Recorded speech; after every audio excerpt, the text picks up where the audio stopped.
Welcome to another episode of For the Culture Podcast, soccer podcast for us, by us. Talk about the intersection of black culture and soccer. Got your boy here, Grego here. Got TK here in the ones and twos. What's good with you, man? Nothing much, man. So, check you out with the fresh drip. With the fresh drip straight from the waterfalls of Lake Minnetonka. I see you with the new IX Bob Marley jersey. That's looking tough, man. Thank you, man. You know, I had to represent as soon as I saw that that was actually going to be a thing last year. I was like, all right, yeah, we'll see when it drops. I'll be sure to jump on it. So, surprisingly, I was able to get it on Dick's. I couldn't get it from the motherland, but I'll take it. Hey, it's crazy because like I've been hearing like conflicting reports. Like some say that it's sold out. Some places say that hey, they're good, and I'm like, just let me know where my wallet needs to go because I still need that in my life. Like, I actually in the meantime I ended up getting something else that honestly, this is like a holy grail jersey for me. Like, and I'm gonna talk about it in two up, two down, but like, bro, like I actually like it. I just got it in the mail today. I'm like, and apparently this got shipped from the Ukraine. So it's serious like that, man. But yeah, man, it was like I said, back from vacation, back with the flag, which I'm. You see it, man. You see it. I won't be at the game, but I think man. You know what though? I don't even feel bad because like we're recording this after the home team played Cincinnati. I wasn't there either, to be quite honest with you. But I tell you what was there, some goals were there. Yeah, man. It looked like some fun was there. I don't want to sound like I'm chopping the bit off of the announcer, but somebody else said it too about the Ted Lasso feeling. But Ted Egan was like, it's got the Ted Lasso vibe, and it does, man. It felt good to watch the team. Like, it seemed like they were enjoying it, and it felt even better for that Pineda was like not satisfied with the first half and the way that they played. So I'm sure we'll dive into a little bit of that more later. You know what's crazy? I don't know if you heard this, but Patrick Egan, the lead announcer for Atlanta United, like he actually he does this job here, and he also works for the WWE. Like he actually does Monday Night Raw, and I just like the duality of that existence just kind of just boggles my mind because we talked about wrestling on here every so often, and I'm like, okay, soccer players are not particularly big. Wrestlers usually are just like you just that disparity is like, okay, like the people that I cover is just gigantic, and it's just absolutely hilarious. And you got these quiet, sometimes soft-spoken soccer players, and of course you got these large in life wrestlers. It's just like it's so weird because like the personality that he gives off on United games is so different from what he does on Raw. And it's just like the funniest thing ever. But yeah, a soundbite of that in here, honestly. I mean, I guess try to catch up with Mo Adu because like Mo do like 5 different jobs. He does Bally's, he does Fox, he does CBS. So like he trying to catch up, and be like the hardest working man in soccer right now because he's like everywhere. I mean, you got to, man. I think he was a little, probably a little disappointed with the way the season started himself because, I think this is his first year in Atlanta as on the team. So, because the other guy went and joined like the coaching or something. What did he do? Yeah. Anyway, so yeah, it's nice to see some color. A, B, it's more power to him. Get his hustle on. Hope he enjoys Atlanta. And that's always my thing. Is I'm like, you always wonder if he's like really has the time to enjoy Atlanta, but then like it's funny because like you can see him work in an Atlanta game on a Saturday, and then basically be on a red eye out to LA for a Fox game the next day, and I'm like, and of course with Champions League and the World Cup qualifiers, like you could realistically have United on Saturday, MLS, Fox on Sunday, and then a qualifier by Wednesday. That's all. And like, and then the CBS studio, that's in New York. So you're basically going to Atlanta, LA, New York, basically within a time period of what, 4 days. That's just that's insane to me. Yeah, shout out to Modu, because yeah, you out here hustling hard, man. But yeah, man, so yeah, we didn't go to the game, but like I said, the game was pretty dope. Like so we won 4-0. Like I saw a question laid out on Twitter by our good buddy Felipe Cardenas from The Athletic, and you just have to wonder, like, what in the world was Gabriel Hansa thinking when he had most of the squad to him, and like it was like he just like, nah, I don't want to score. I don't want to run free and let these players do what they want to do, what they can, what their natural gifts are. Like, nah, I just want to keep them in this little box. Hey man, I have this box. It's really nice. I want to put all my things in it. Reminds me of my 14-year-old daughter, or my 14-month-old daughter. Just take things, puts them in the box. She's a really good organizer. Oh really? Yeah. She got the skill. She got the talent. I'm telling you, man. Only wants to do one thing. Very limited, the scope, and that's unfortunate sometimes, especially if you're trying to play professional football in America in this league. But yeah, I mean, honestly, it's kind of like having a Dairy Queen. It's like franchising a Dairy Queen. They give you all the tools, but your Dairy Queen sucks. No, you know what's funny? Now that you mentioned that, because like a report came out a couple weeks ago talking about the FTC is investigating McDonald's for why the McFlurry machines keep on breaking down. That's like, hey, we're on the job. Like, trust me, we want to know these things. FTC wants to know these things, so that's why the shit's getting done. So, real facts. Yeah, like, man, that's gonna be great. I really look forward to the report, to see the full report of that investigation, because it's definitely some funny money going on with the consistency in which all ice cream machines at McDonald's are broken. Not all ice cream machines are created equal. I guess it's just like that. I mean, if they come from the same manufacturer, which they likely do, honestly, they should be equal.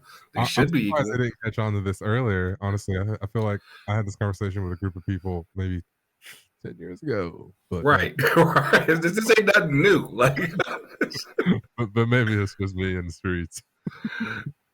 This is not a new phenomenon. It's like this issue has been around forever. And it's just like, for whatever reason, they're like, nah, we'll work it out. We'll figure it out. But nah, it's bad enough. They eventually smell it up there. But nah, looks like we are looking pretty damn good. Like we won 4-0 tonight against Cincy back last week on Friday night. Like, surprisingly, this actually was our first ever Friday night game. We took care of the kiddies down south and beat them 3-0 and put them back on notice. And it's Pineda's getting the hang of this. I mean, like, aside from like his first game, like if you go back to the interim stint with Robbie Valentino, yeah, we've been looking good for a minute. We're actually back in a playoff spot, which, I mean, given there's like 80 of them, that's saying a whole lot. We're finally getting somewhere. I mean, what is it really, like 14? But 12, I think. Don't give me the line. Yeah. I think it's 12 total. Either way, 16 because it's eight each conference. Okay, cool. So then 16. How many teams are in the league? 34, 32? 27. So like over half. Yeah, exactly. I don't want to say anything, but big up to the team, man. As an ATL fan, it feels great to look at the standings and see Atlanta, where we belong essentially, because that's all that we really know.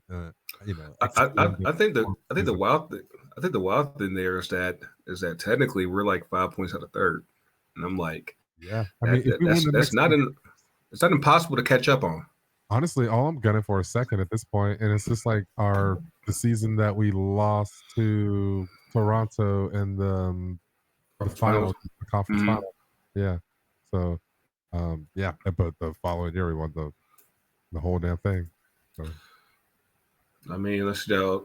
I mean, if we can get that home, the updated standings, we're at 33 points. Second place Nashville is at 41 points. So it's 8 points. I mean, it's not impossible. I said I think that there's of course we are two when's the points national out of third. We're 2 points out of third, so out of fourth. I'm sorry, and when's the Nashville game? Because we play those teams above us in the schedule.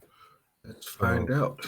if we Since were, I am doubling as the intern, contact at FTCUTD.com. absolutely, please hit us up at contact@ftcutd.com. Let's see here. We got we got. Am I looking this right? Well, so the importance of that is going to be, because if that match lines up correctly for us, then we can essentially just ping right through them, and we'll be at 9 points, on the road, or on the spin rather. So we got DC on Saturday. Mm-hmm. Next Saturday after next we got Philly. We got Inter on the 29th. Montreal on the 2nd. It looks like no more Nashville, no more Orlando. Let's go back here real quick.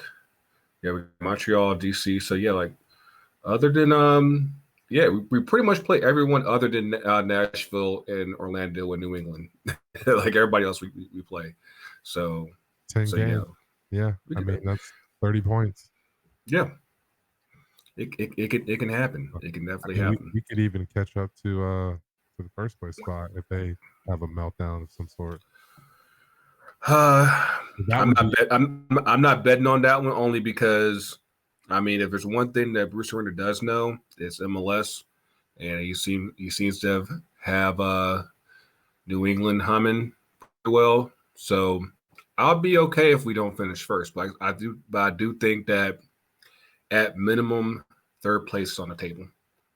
And what I am liking is the fact that our CVs have been looking incredible lately. Alan Franco, the new kid, George Campbell, and then of course our talisman, our homie Miles Robinson, who I don't know if we talked about this enough last week during last week's show, but if y'all didn't watch the Met Gala, you missed out on a whole lot of stuff. So but we missed the Honduras qualifier, and I swear, like we were about this close to firing Berhalter because that first half was looking an insane amount of trash, and somehow not only did we come back, but we actually ended up safely winning 4-1. And one of the guys that played every minute of each qualifier was our guy Miles Robinson, and I think it's safe to say two things. If he's healthy, he's starting. And I don't know if you guys out in the culture have been paying attention out to Dallas. There's a striker down there by the name of Ricardo Pepe. He's 18 years old, homegrown player. This dude gonna cost some money soon, real soon, because he made his debut at the Honduras game and got a goal, 2 assists, and there's been a lot of hype behind him. But for him to actually come in and do his thing, like there's this video out here lately of Fat Joe. We're not even going to talk about the verses from yesterday. That's a whole different thing. That's a whole different thing. But he got this video that's went viral. He's talking about, like, yesterday's price is not today's price. That's Ricardo Pepe right now, because I know for a fact that Serie A teams have been looking at him, and of course with that performance there, I can only imagine that it's going to be very hard for Dallas to keep this winner. It's going to be very hard. I don't think Dallas minds. They have I mean, they're used to it. I mean, like, for better or for worse, they're used to it, because, I mean, you can kind of go down the list. You can go Weston, you can go Richards, you can go Reynolds, you can go Tessman.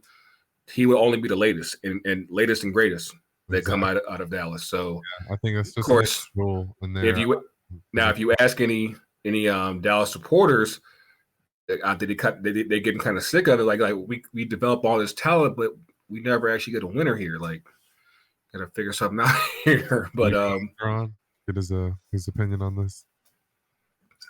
Say again. Should we get Oscar to give his opinion on this? Absolutely. I mean, I've been hoping to get there's a supporter down in Dallas, Oscar Carter, that we talked to quite a bit. Definitely very involved in the supporter scene down there, looking to grow Black supporter culture down in Dallas and beyond, if we're being honest. And yeah, like we get a earful almost daily about what Dallas and the Hunt family aren't doing, despite what the output that comes out as far as the excuse me, the talent that comes out of Dallas. Like your beer, Gregor? Are you all right? I don't know what's going on. I got a little flame. It's not the Stella, I promise you. That's actually going on pretty well. But every time. but yeah, it's that first half of the Honduras game, like, I think everybody and their mama was like, yeah, Berhalter's about to, he ain't coming off, he getting fired on the bus, and he ain't even gonna be able to get back to the US, because yeah, like, that first half was just absolute trash. And then, to his credit, he made the right moves in the second half, made some necessary subs. And yeah, like we got the ball rolling pretty quickly. And then once Aronson and Pepe came in, it was like they just unlocked the Fort Knox, and shit was on.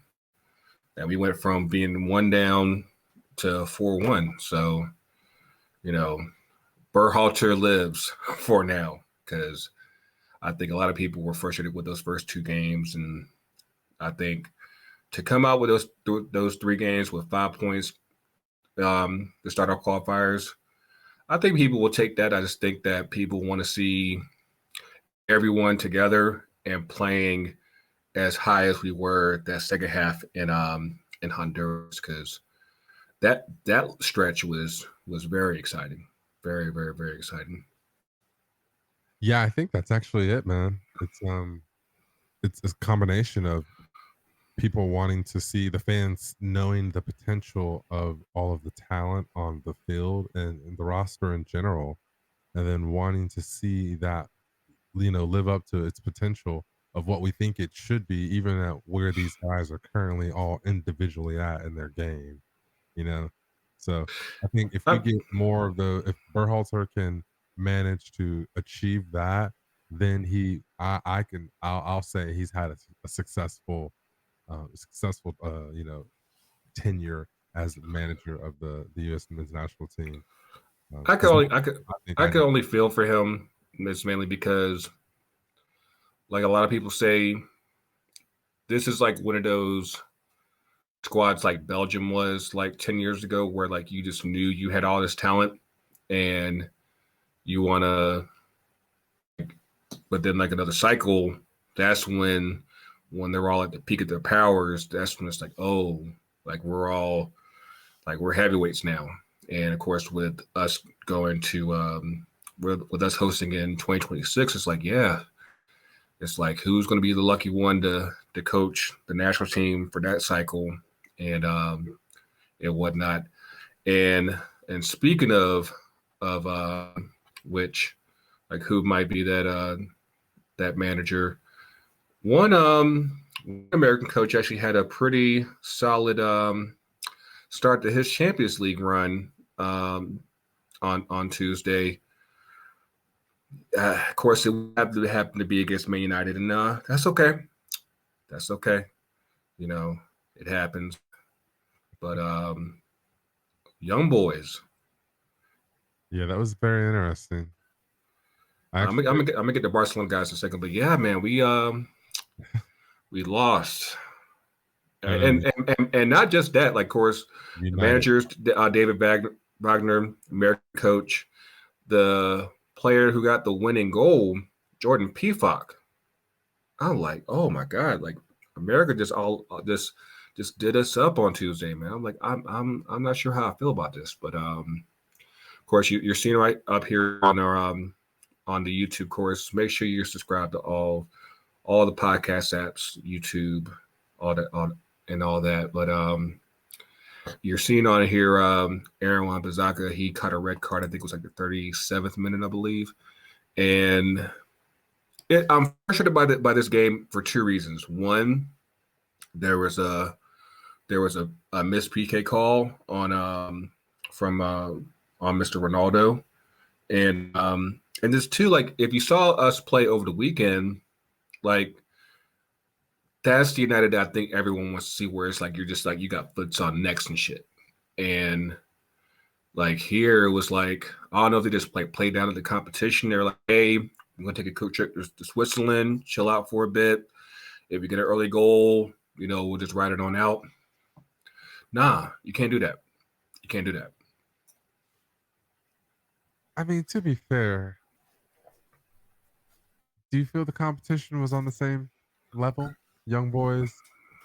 Who did you guys play last week? We played, yeah, Leeds. No, that was or was that the opener? that No, was the it's opener. Newcastle. No, that was the opener. It's Newcastle.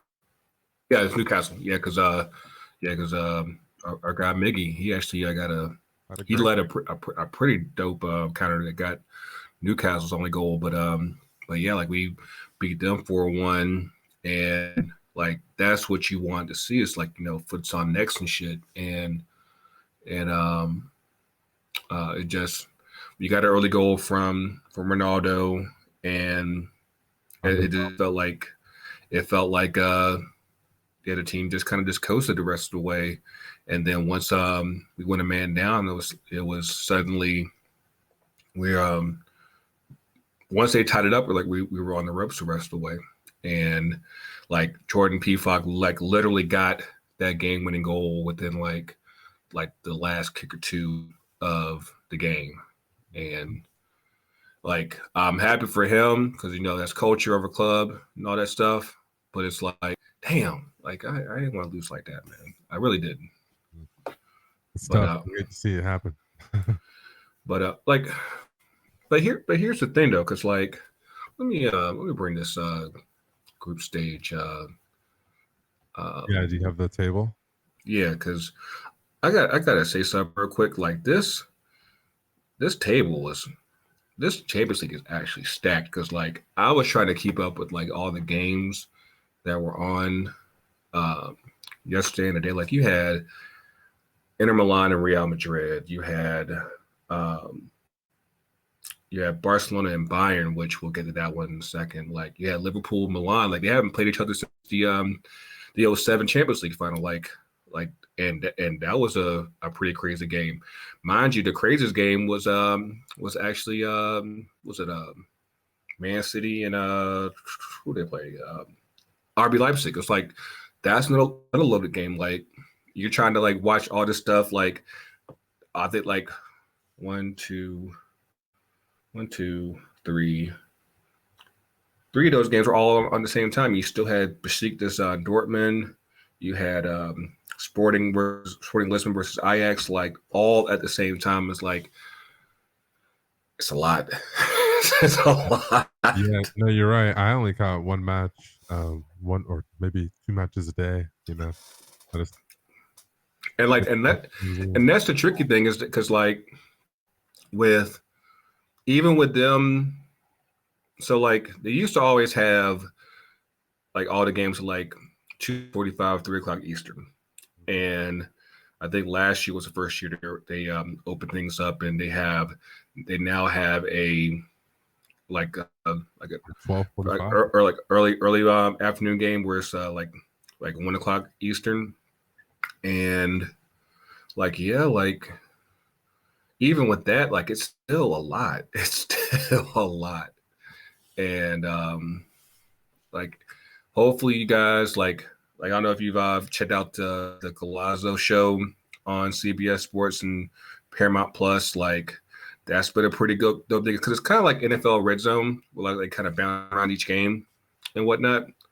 But yeah, that's dope. But like the one thing I actually did find myself kind of disappointed in was that CBS actually didn't show any full game. Like they had the Galazzo show, and that was pretty much it. Like give us like at least that 1 o'clock game, and then go Galazzo for the 3 o'clock game where you have all these teams playing all at one time. But yeah, like it's for this to be this the first week of Champions League. Like let's take a look at these groups real quick because I don't think we've actually gone through these since we've gone back from break. So Group A, we got Man City, PSG, RB Leipzig, and Club Brugge out of Belgium. How you like that one?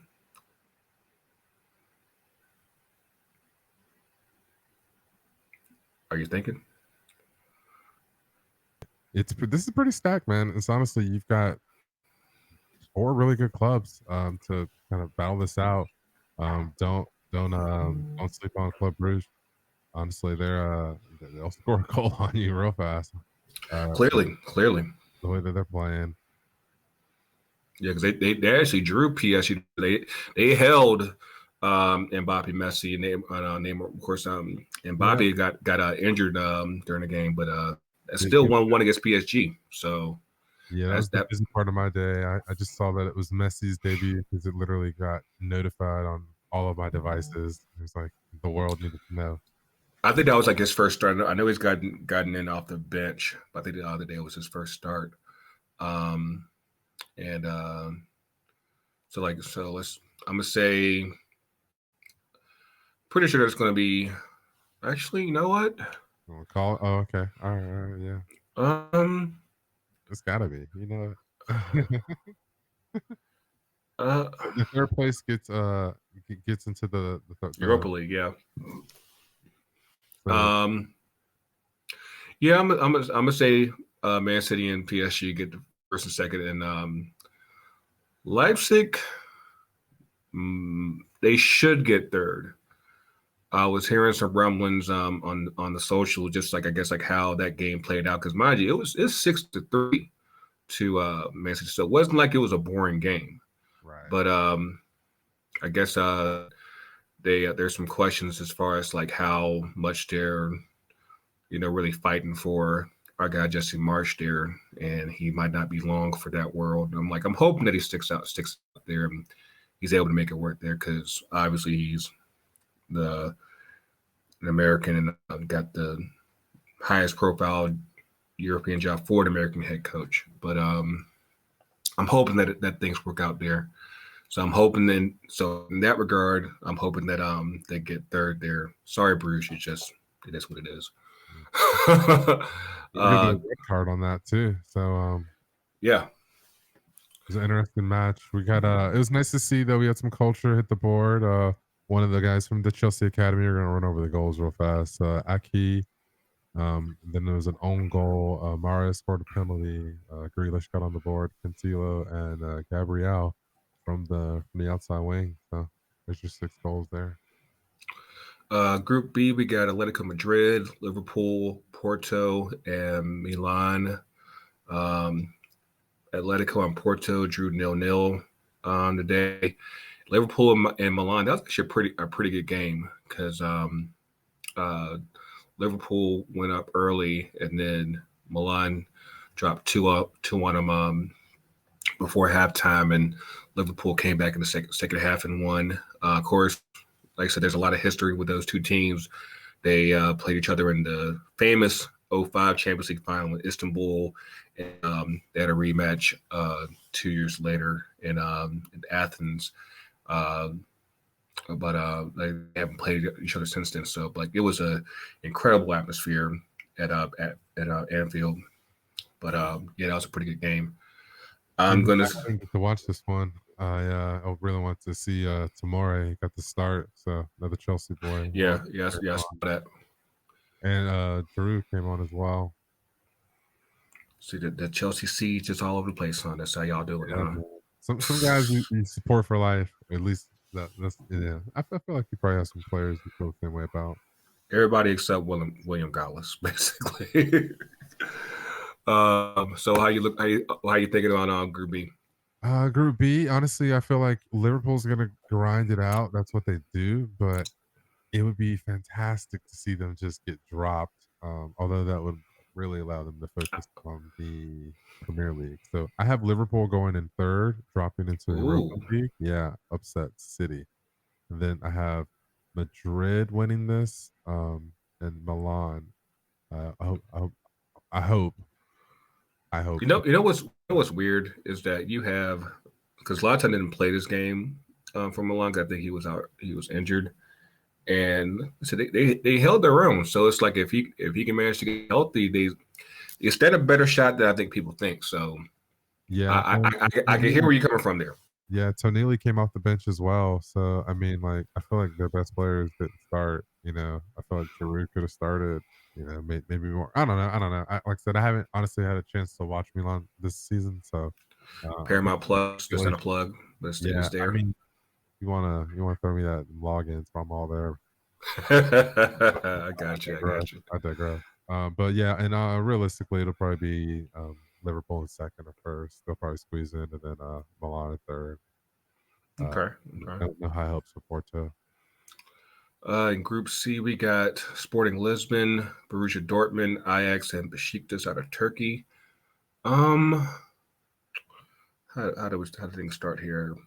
Dortmund beat Besiktas 2-1, Yeah, that was a good and one. I think we saw Lisbon earlier. Yeah. Ajax beat that ass 5-1. Jesus. Shout out to the homie Demba announcing his retirement from football today. He's formerly a player at Besiktas. So yeah, I think this is an interesting group because you could have this is kind of like a little bit of a dark horse group, like or maybe not a dark horse group. It's more like a party spoiler group, in my opinion. Like I don't feel like any of these teams are gonna win.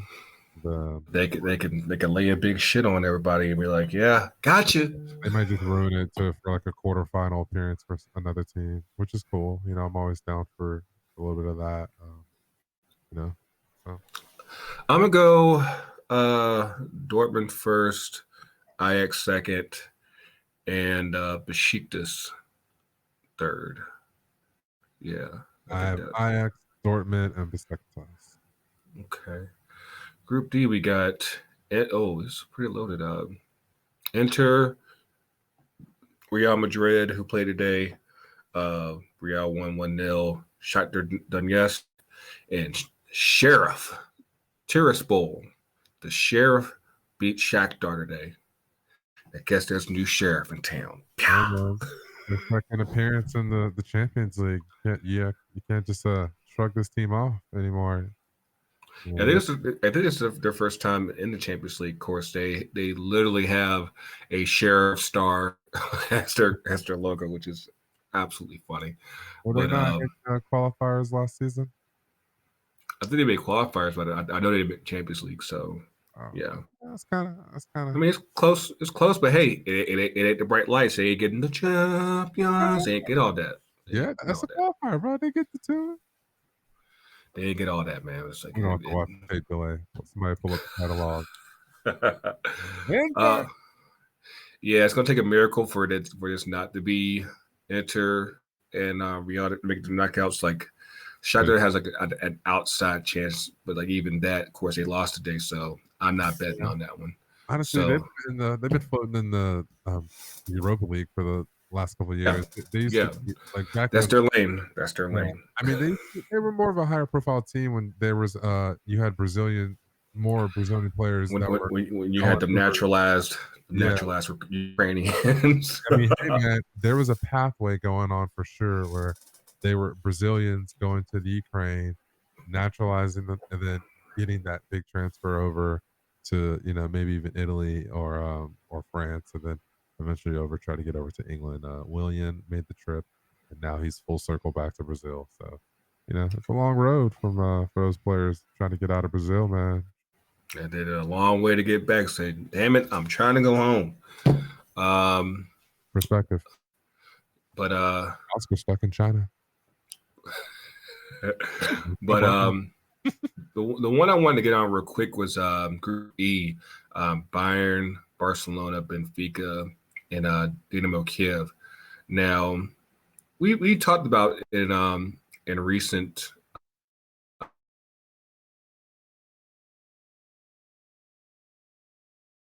episodes how Barcelona ate Barcelona and there we go. And I think the game they played on Tuesday was kind of just indicative of this ain't gonna be a smooth because got pretty steadily the past couple of years. Like remember how Arsenal used to be Barcelona's whipping boy. Like now it's just like the roles have reversed. And now it's Barcelona's now Bayern's whipping boy. Like they just like the past couple of years they just been going through it. Yeah, it's not looking good over there. Honestly, they're getting their fair share of ass handed to them, in my opinion. But they have they're on the eve of a resurgence, and I think they need to focus on doing that with the league, and just being staying in the top two essentially, combating Real, and keeping that kind of duopoly in the league. So because I don't think they're do whatever they can in the Champions League, but they got still stacked lineup of their squad, but I just don't feel like you know Kovac. If they're fortunate, they'll make it to the knockout rounds. But honestly, uh, it would not shock me at all if they finish third and made it to um,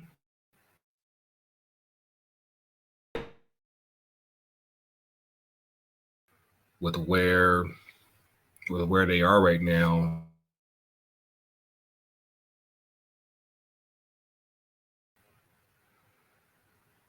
I could see them finishing over Benfica, but it's going to be tough. Like it might come down like the last match day or two for them to figure out where they stand. Yeah, Bayern should honestly damn near go undefeated in this group, I think. But yeah, I think it's going to be real tough for Barcelona. It's it's crazy because 10 years ago you're like this is like the greatest team ever in life, and then suddenly it's like for them to kind of like fall this far, where it's like yeah, like I don't even know if they'll make the knockout rounds. Like I think they've had like a really crazy streak of like I want to say at least 15 years where they've made the knockout rounds. So like if that would definitely be a big deal if they don't make it this year. Yeah, it'll be great actually now that you say that because Koeman's got so many quotes floating around in the media.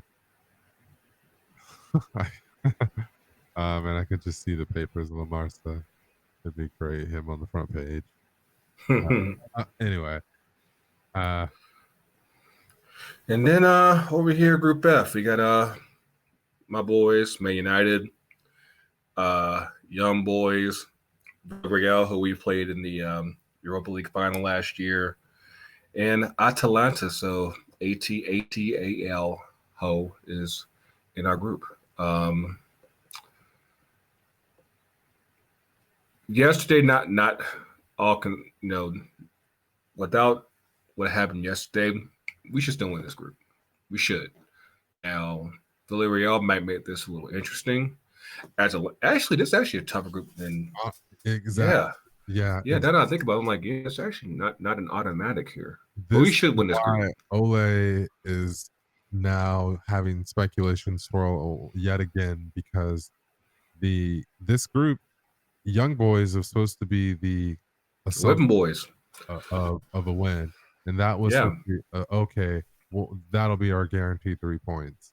And I think honestly, United has some tactical issues with how you guys are using Lingard and who's going to come on to relieve Ronaldo. Mm-hmm. But that may be another discussion for later I on. mean, I think up until because like you still have Cavani out, you still have Rashford out. Right. But where's Martial at? He's there. He's playing. He's just bald now, so nobody recognizes him. So that's what that is. So Uh, I'm cough.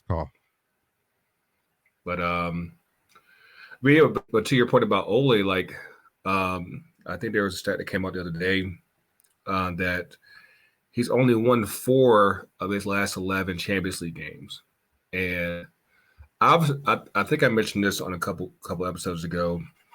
I don't even with Ronaldo there, I don't see them winning the Premier League. I actually think this team is far better suited for Europe and winning the Champions League. But if you got a coach that ain't winning and can't even beat young boys, then yeah, that's gonna be a problem. Like it could be a real problem for him soon because like considering the talent that's there now, and especially since I think that having Ronaldo there kind of addresses like your question as far as who you put up front. I think that, and he's already gotten out to a strong start. He debuted against Newcastle on Saturday, got 2 goals.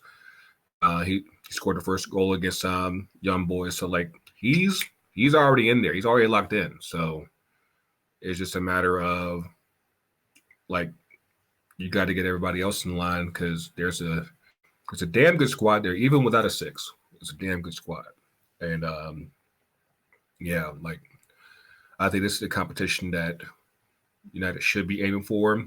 They are capable of winning the Premier League, but I think Champions League should be the real target, if I'm being honest, because I think that there's just enough depth for them to win this. I don't think there's enough depth for them to win in England. So, but we'll see there.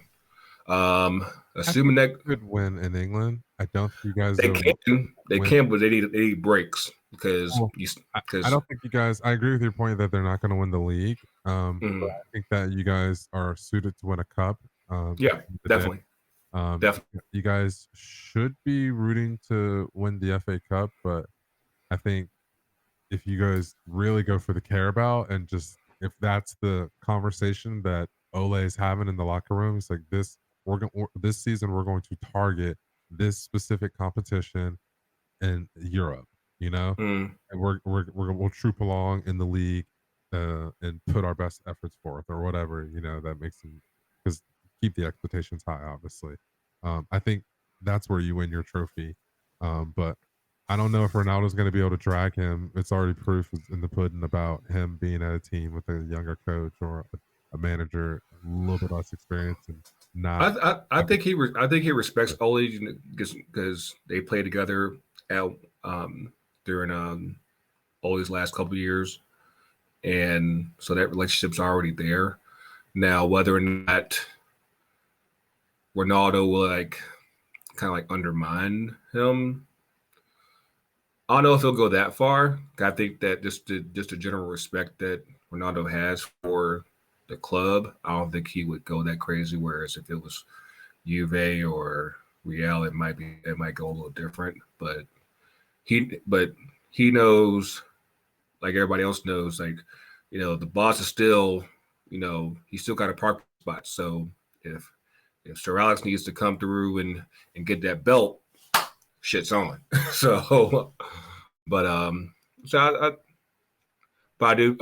do think that how we finish in the group, like even without considering the knockouts, even if we make the knockouts, how you finish in group stage will determine whether or not Ole makes it to the second half of the season. So that's something to for you guys to keep an eye on.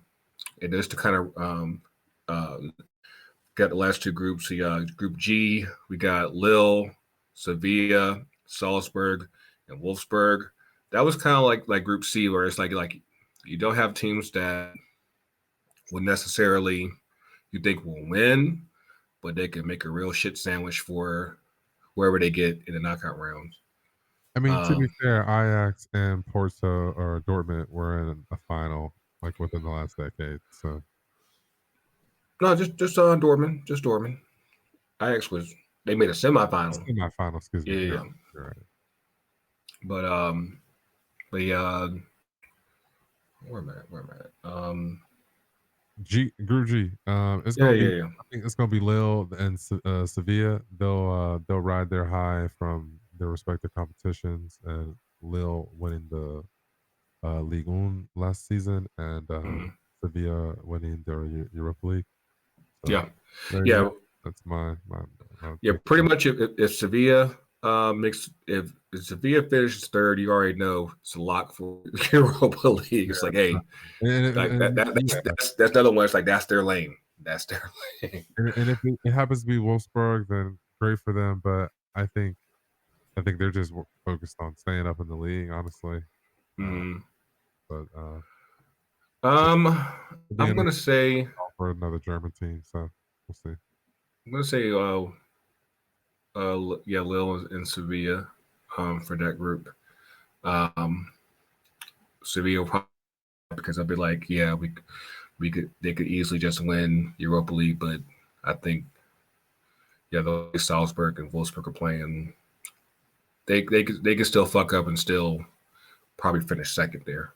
And last but not least, we got Group H with Yo Boys, Chelsea, Juventus, Zenit St. Petersburg, and Malmo. Not to be confused with Mambo sauce. None of the Mambo. We want the Malmo. I did hang tough yesterday. 1-0. I think over two legs, we've in recent history proven that we have the upper hand over Juventus. So I think with them now losing Ronaldo as a factor, I don't think they really brought anyone in attacking wise outside of Moise Kean this summer. So yeah, I'm not really too concerned about that match either. I think, like I said, Chelsea can overpower them, despite their notorious defenders. But it's going to be that'll be the really good tactical thing to see for that matchup particularly, and it'll be good to see it in home and away because you'll see how that will reflect, or I think tactically. But other than that, everything else is just Zenit played today. Now, points off of Juventus, maybe. Now, for those of y'all who haven't been keeping up with Serie A just yet, again, Plus, they've sucked so far in the league. They have sucked. For their standard, they have sucked. And I don't think they've even won a game yet. That's harsh. They have sucked. I mean, like you go from winning like what, like 8 leagues in a row, and then suddenly you finish third last year. You bring in King Allegri, the right to ship, and like y'all haven't won a game yet. Right. And not a good look. And there's enough talent there that's still there that should be able to get this through, at least to a second place finish. But the way they're playing, the game against Mama was their first win all season, so they kind of needed that. So it's going to be how that balances out with the league and Champions League. That's going to be interesting to see how that balances out, because this is definitely not the ground that they're used to. But of course, whatever y'all finish first, whatever. Oh yeah, whatever. sure. I mean, that next matchup is Zenit, so we'll take them on before the end of the match. End of the month. And And then I should have put it in the slideshow here. Y'all collected all y'all's UEFA awards because I guess y'all are good or whatever. But whatever. yeah, man, we had a great season. Nice to parade that on the on home turf at Stamford Bridge. SW6. But it's Yeah, okay. nice, nice. Yeah. So for you guys out there in the culture, let us know what you guys think as far as whichever group fits your fancy. Let us know like what you think as far as who will finish first, second, who will go to the Europa League and whatnot. And if you want to go beyond that, let us know that FTCUTD. We're gonna take a quick break, get a quick word from our folks over at Protagonist, and after the break, gonna recap some ongoings and misgoings, and get up to down, and we'll be right back. Very little stoppage time.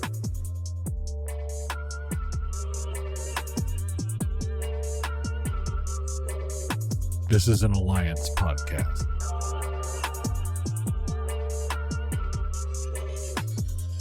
And we're back.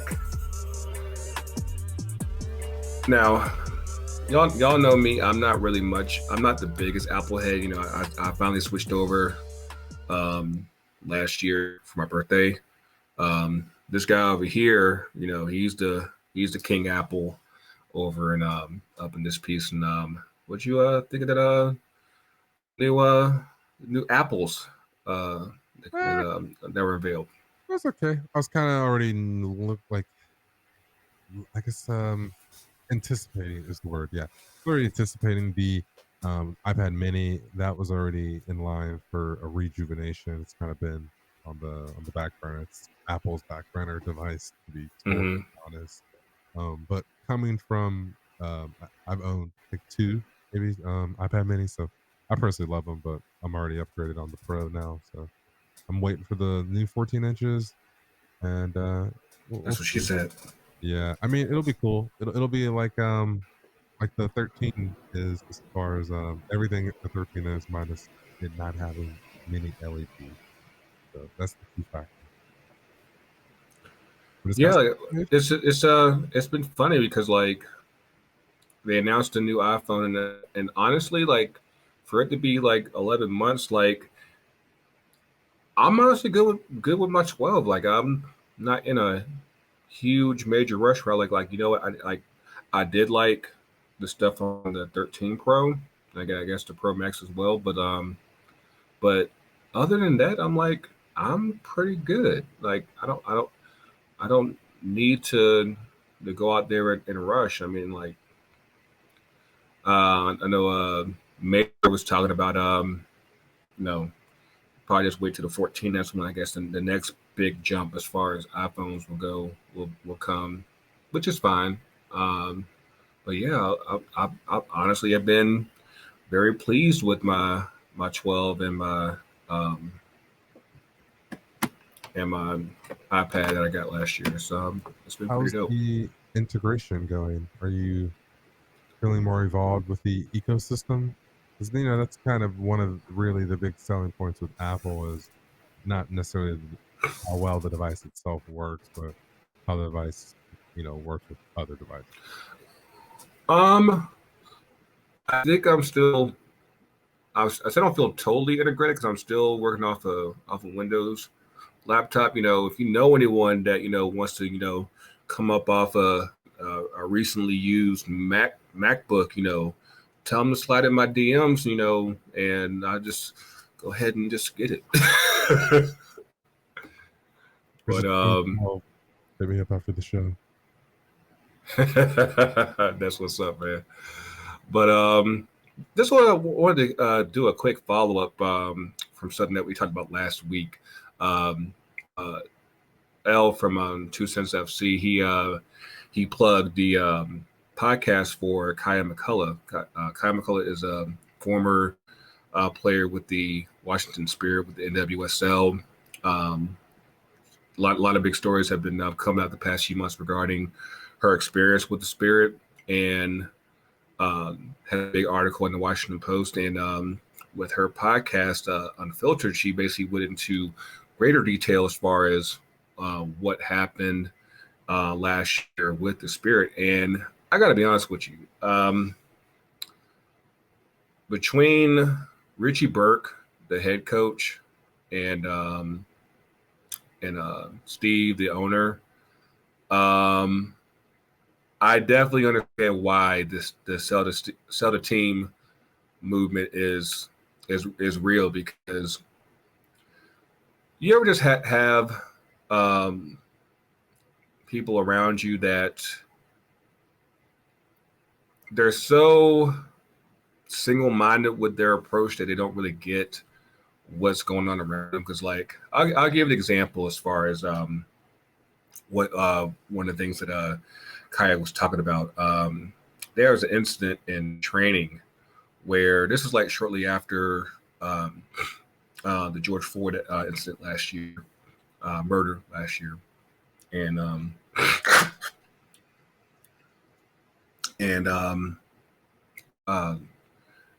they had like a situation where like they were like kneeing like the dummies that you have on the pitch, and of course y'all know how George Floyd was murdered with the knees on the throat and everything.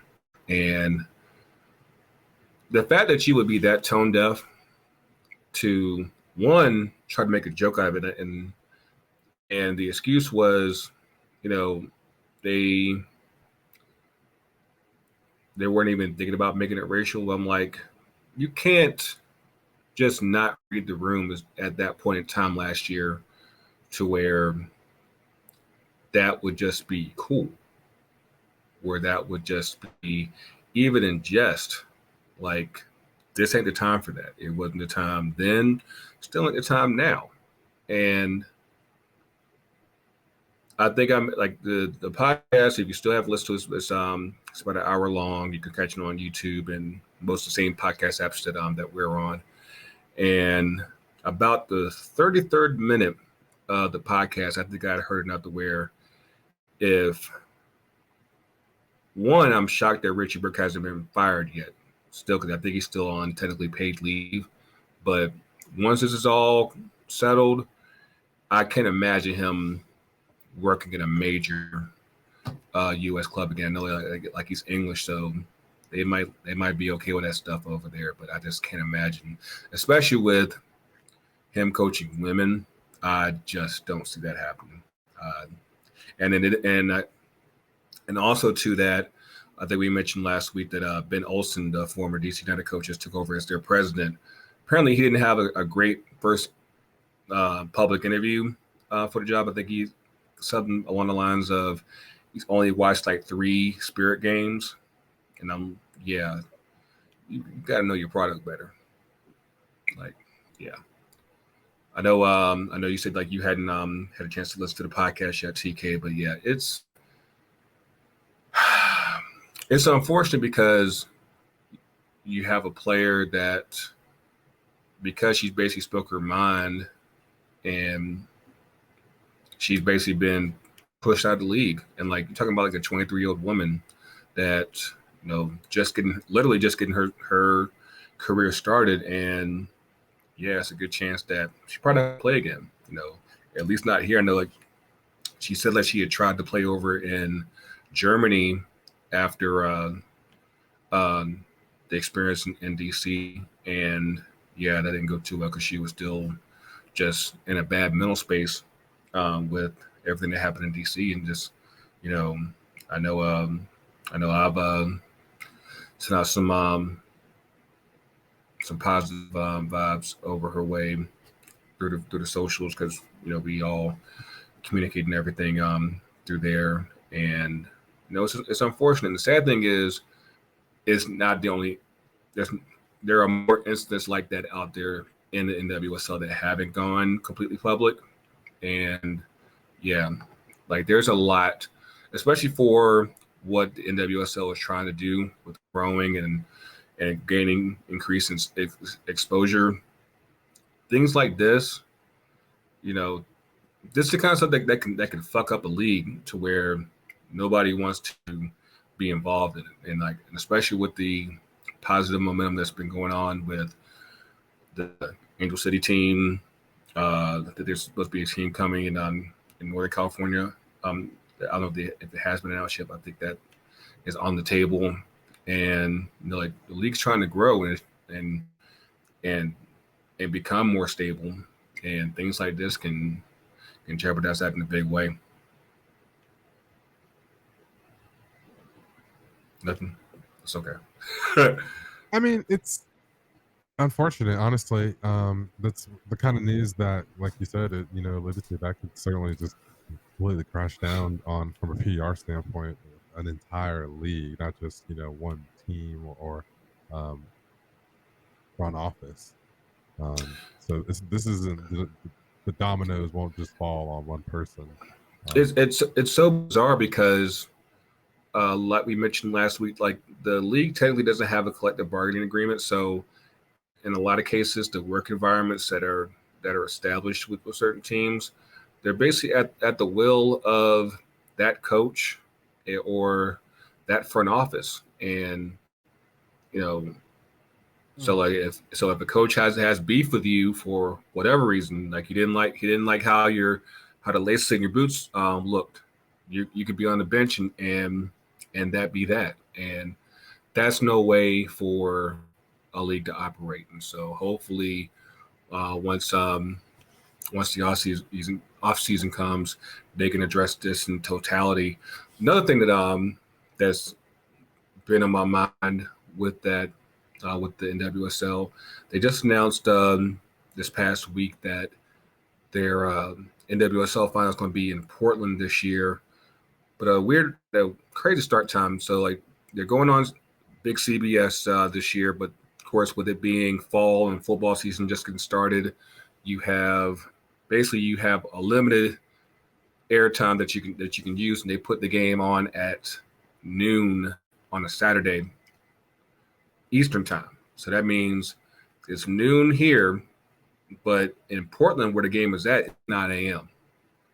So anyone that's planning on going out there, just remember, set your alarms super early, because you could literally oversleep and miss this game.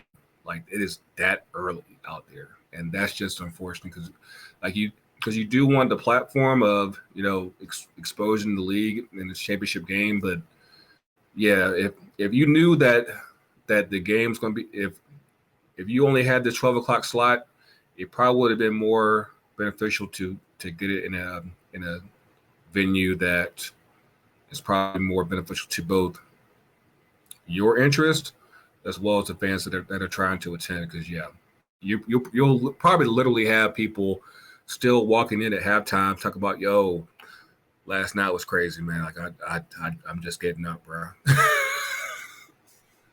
Like there's always a group of folks, man, coming from the last day. Yeah, I'm just hoping for the NWSL to get better. Now one good thing before I plug the shop and everything. Some good news that potentially good news with the battle for equal pay between the U.S. men's national team and the U.S. women's is they were recently both offered basically identical deals. So I'm assuming that if they're identical, that means everyone's getting the same. Now, it does mean that the men probably have to sacrifice quite a bit, but I'm hoping that they see the greater good in all this, and they realize that, these women need to get compensated for the amount of success that they have. Need to get paid. They need to. I mean, like, I don't know if I know we talked about this like a few months back. If you haven't done so already, watch LFG. It's on HBO Max. It basically goes into the lawsuit that the women have right now with U.S. Soccer. But basically, the argument that's there is that even though the women technically have been getting paid more than the men, they're only getting paid more than men because of the amount of success that they've had.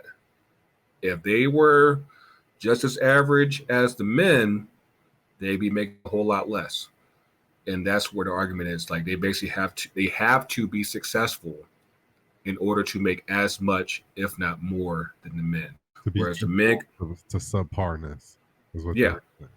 Yeah. So basically they want to say like, hey, it should not matter if we're good, just pay us. And that really should be the case, regardless. It's like, yeah, like start at an even keel and then say, hey, if we're good, then pay us, you pay each team accordingly. So just something I wanted to follow back on real quick. One thing I saw this weekend, I don't know if you saw this, TK, that honestly, like, was the funniest shit ever. So down here in Miami, there's this cat at a Hard Rock Stadium in Miami, hanging off the side of the stands. It's so dramatic. It's entirely dramatic.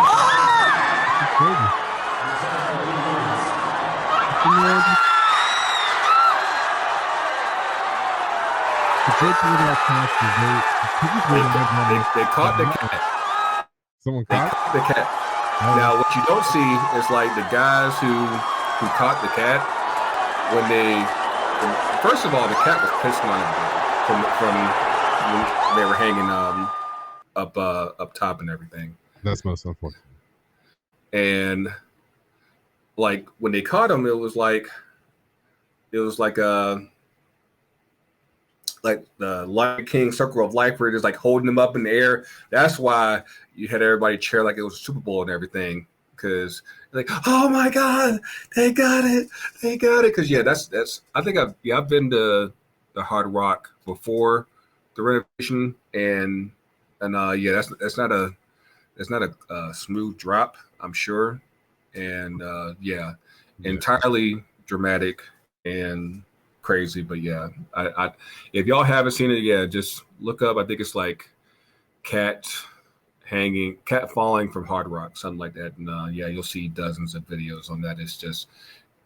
It's people do the most when they're trying to they do too much at all times. But I like how the comment escalated really fast.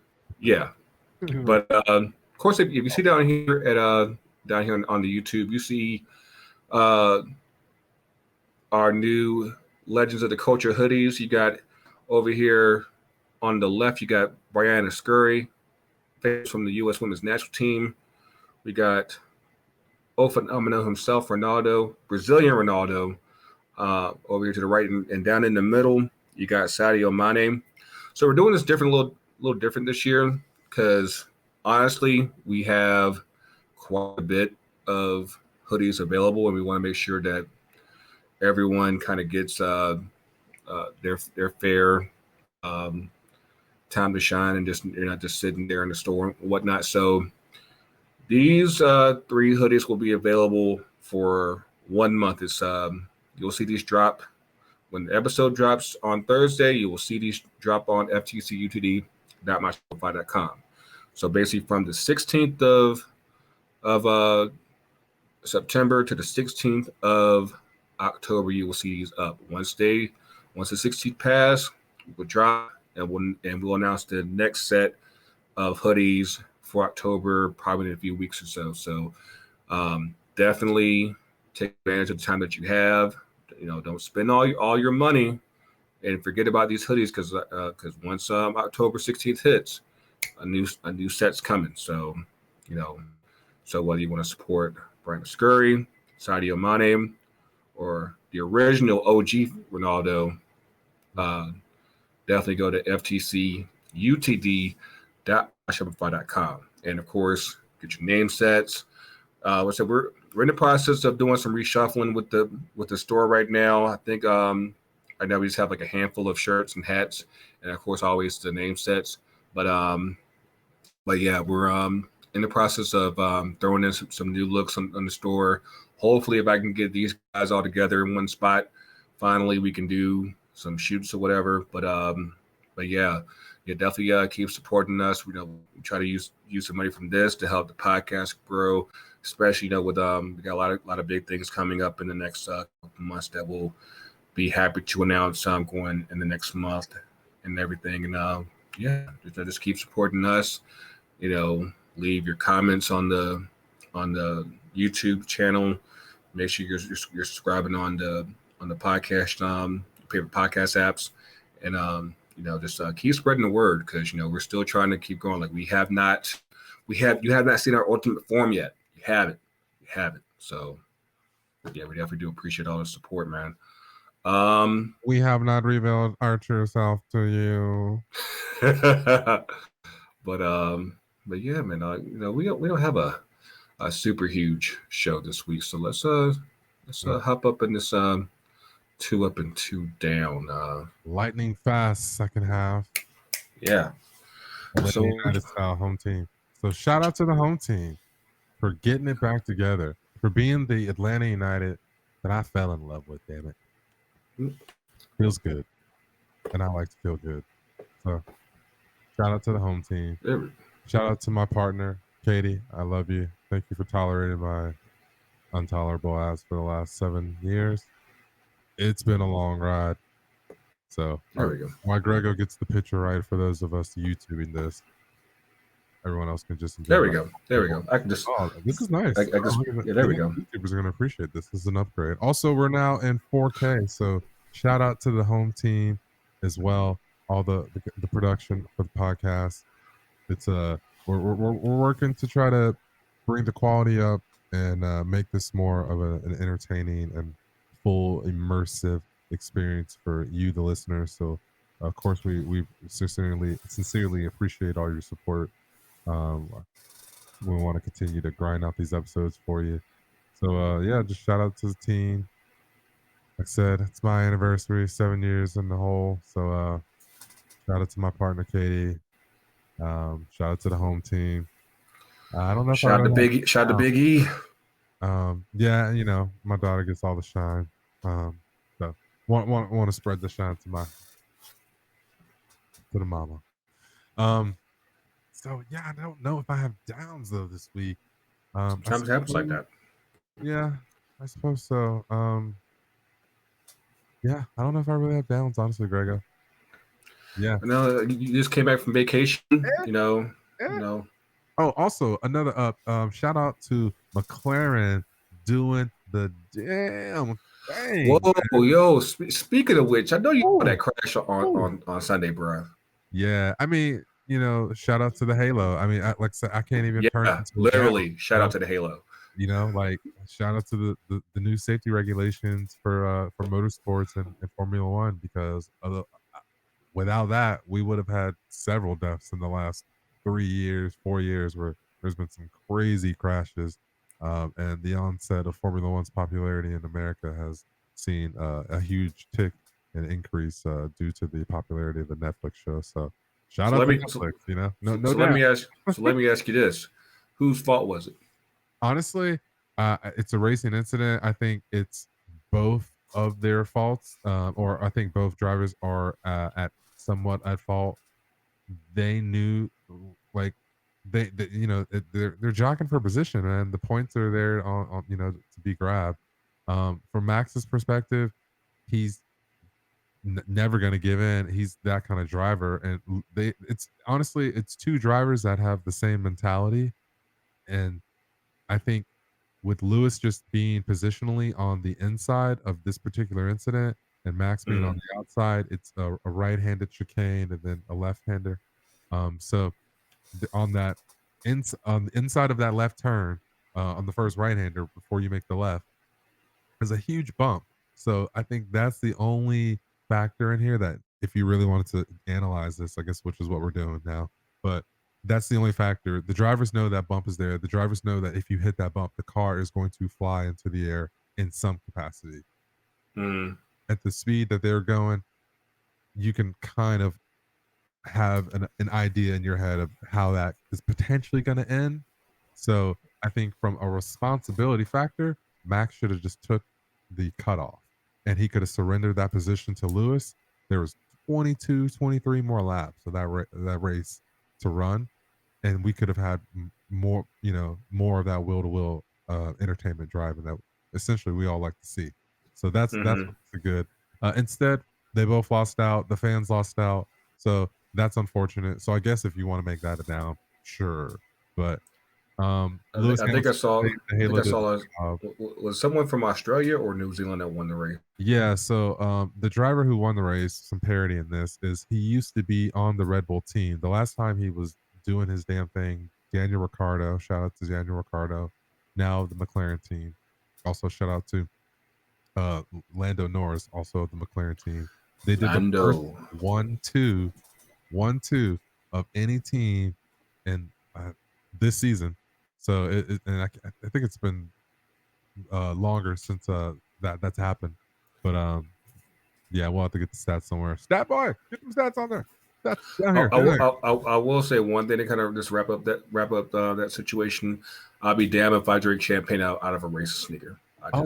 Man, that if you're in the motorsports, it's a quirky thing. You're either into it or you're not. I think I may have sent a funny clip from Valtteri Bottas talking about that. There's an interview with him and because Valtteri Bottas is the Mercedes driver, teammate of Lewis Hamilton. He placed third in this race. So 1-2 for McLaren, third place for Mercedes. All three engines in the cars are made by Mercedes. Key facts. But anyway, it's a hilarious little interview of them after the race. Valtteri's never done a shoey. He's been on the podium tons of times. So there you have it. Cool. Yeah. So, hold up. See if I can do this magically. There we go. You can see me now. All right. So, as I hyped up back at the beginning of the show, I got a New Jersey in the mail today, matter of fact. And so when I first got into soccer and everything, I've always been like a sports uniform nerd and everything. I'm up in all our groups just talking about jerseys and stuff nonstop. One of my all-time favorite kits is the Netherlands Euro 2008 home kit. And of course, this was like 13 years ago. So like, of course, I was just honestly just a broke motherfucker back then that just couldn't do all the jersey buying just yet. And I just so happened to just be on Etsy, and apparently Etsy is a nice plug for jerseys, like shockingly. So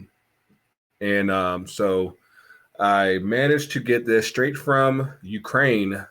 I got the 2008 Holland Euro home shirt.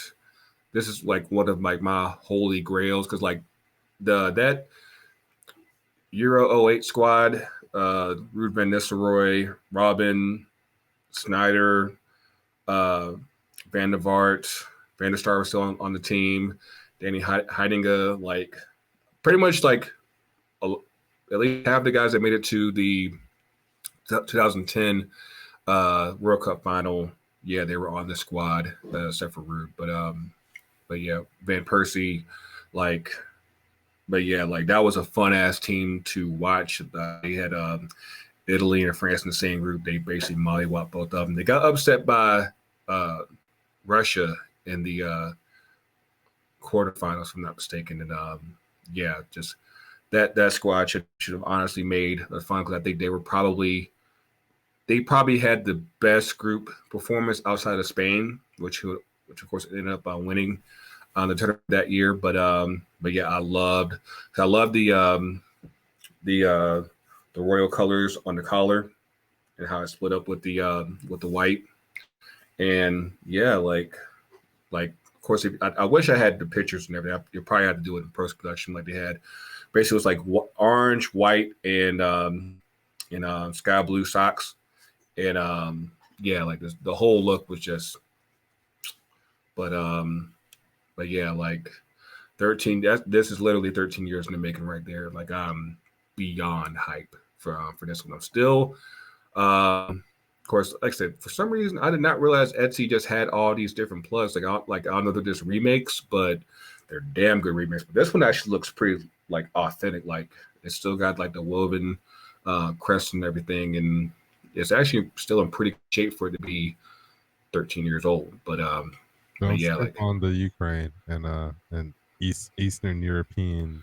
they got the dark market, the black I'm market. telling you, man, a lot of my my jerseys, one of my jersey plugs is a lot of the stuff comes from over there. Like you get the package and you're like, what the?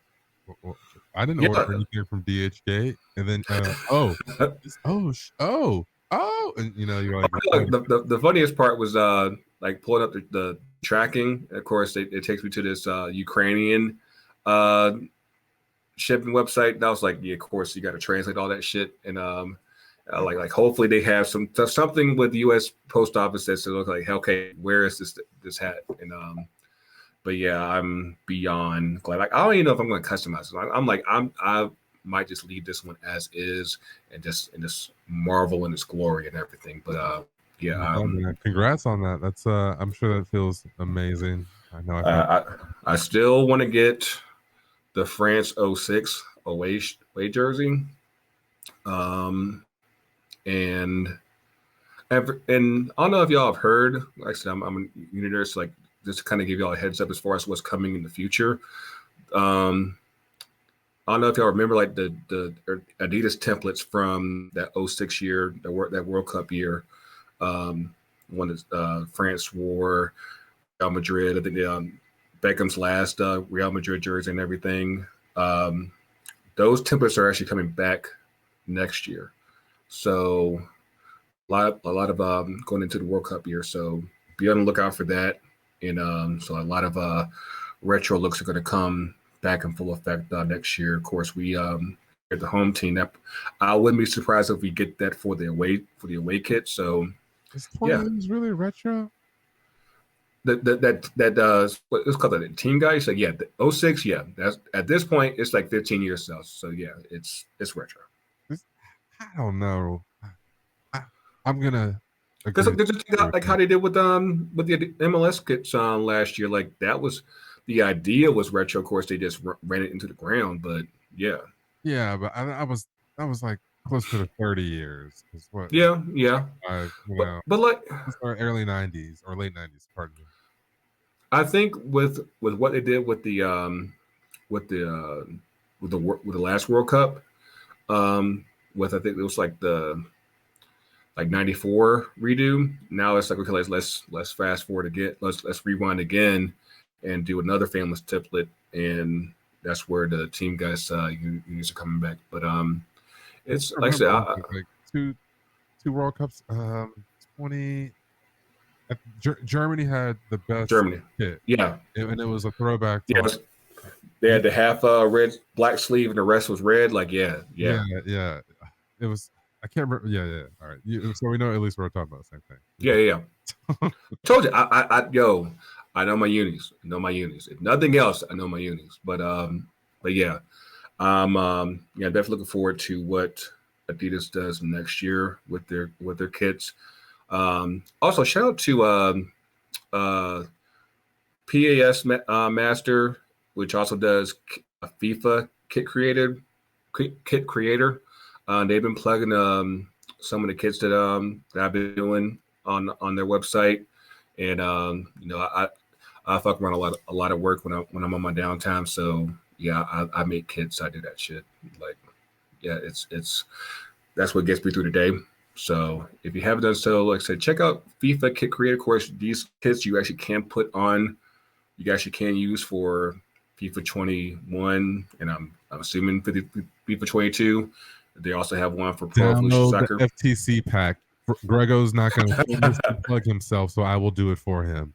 Download the FTC pack. There's not even an FTC pack, I bet. No, there's a profile. So yeah, like all the ones that we've published. It's on there. Like I just did like a set for Inter Miami. So like, shout out for them to finally getting a shirt sponsor. They just announced with a crypto financer, XBTO. Oh my God! Seriously, a crypto financer? Yeah. An unregulated currency.